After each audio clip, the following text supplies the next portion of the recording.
Bismillahirrahmanirrahim. Assalamu alaikum, grade 5. Welcome to science class. Today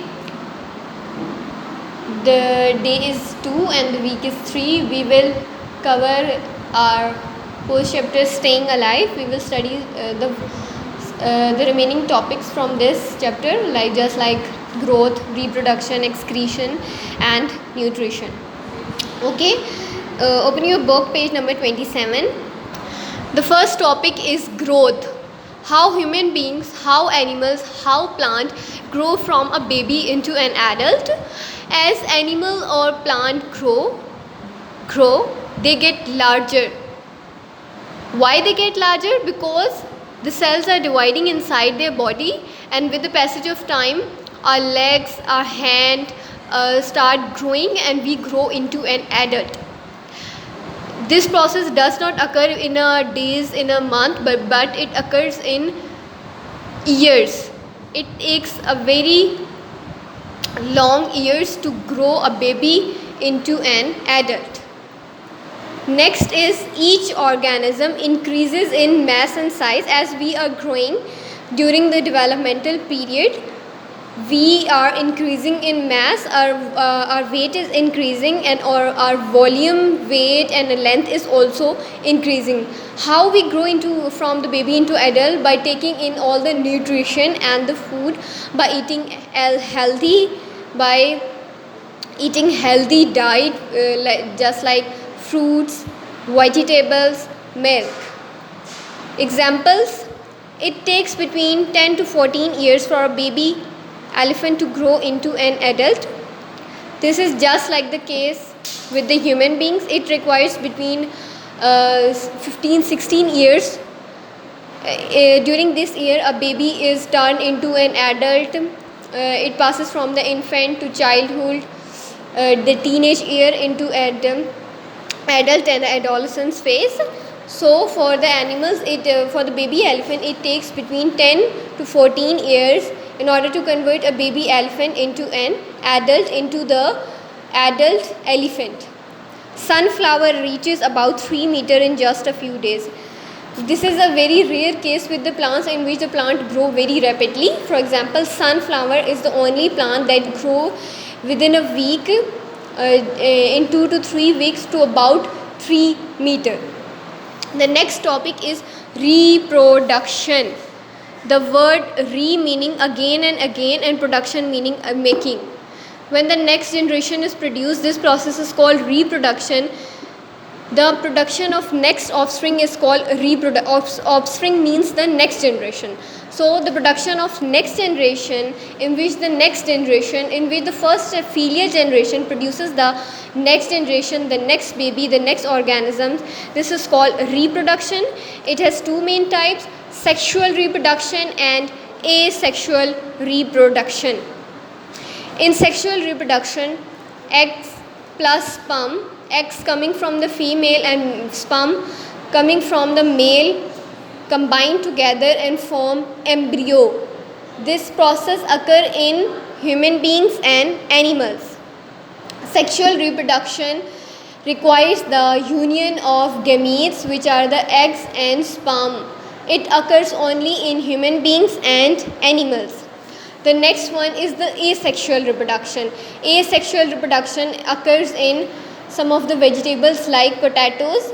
Potatoes form a small lumps outside their body, and this lump grow into the next potato, the next generation. So potato reproduce by budding, and budding means a small bud, a small ball like structures produced at the outside of the potato, and this process is called asexual reproduction.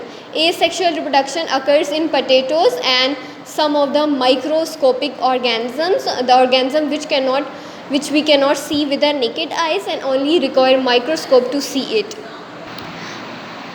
Our next topic is excretion. Removal of toxic material or waste from the body is called excretion. Excretion is the process of eliminating waste from the body. Living thing absorbs a certain amount of food they take in order to complete various processes. When the process is complete, the body will eliminate the remaining non-useful substances or waste. So, the removal of excess nutrient which is not good for the organism is this process is called excretion. Excretion mean to excrete, to eliminate harmful waste from the body into the outside environment. Excretion helps to get rid of, for example, carbon dioxide, extra water, and other harmful substances from the body. Each part of the body has a part in excreting things that may be harmful for us. For example, lungs excrete carbon dioxide as we exhale. Exhale meaning to take out the air from the body. Inhale meaning सांस अंदर लेके जाना और exhale means सांस बाहर निकालना. So when we are exhaling carbon dioxide, it is very bad for our health. It's removed from the body. When we urinate, the kidney filter out useless or harmful waste products by removing waste from our body.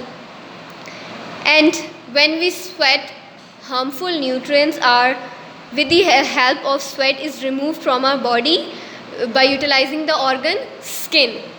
And feces are the part of the body waste but of our metabolism, just like the urine is. So the feces is expelled from the body by the colon or the anus after the completion of digestion in the body. The remaining waste which is not good from the body is removed with the help of our anus into the outside environment when the person feels that he is in the need of using the bathroom.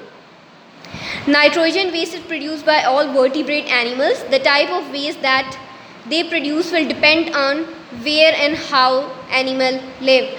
Birds, you know that birds do not urinate just like human beings or animals, like most of the animals, because their body would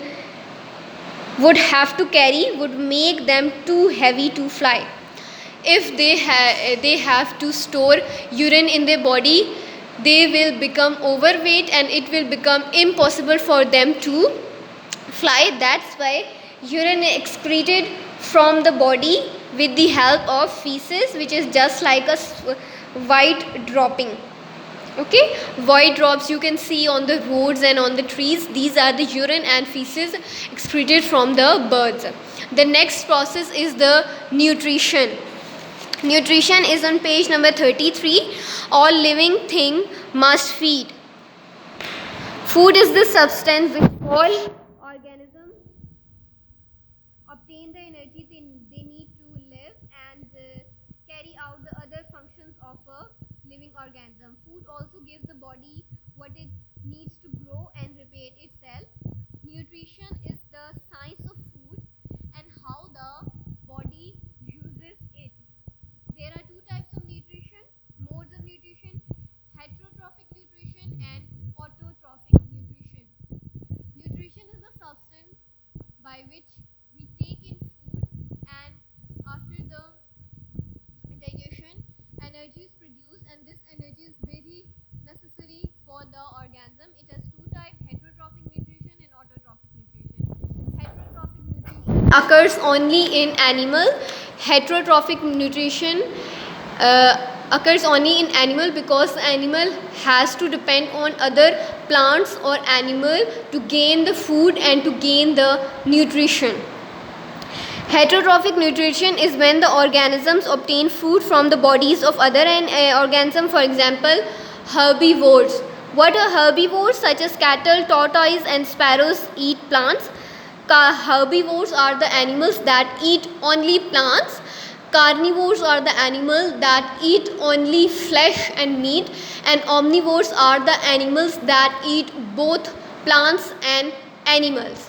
So heterotrophic animals has must have to depend on other plants and animal in order to gain food, so that's why they are categorized in the heterotrophic nutrition group.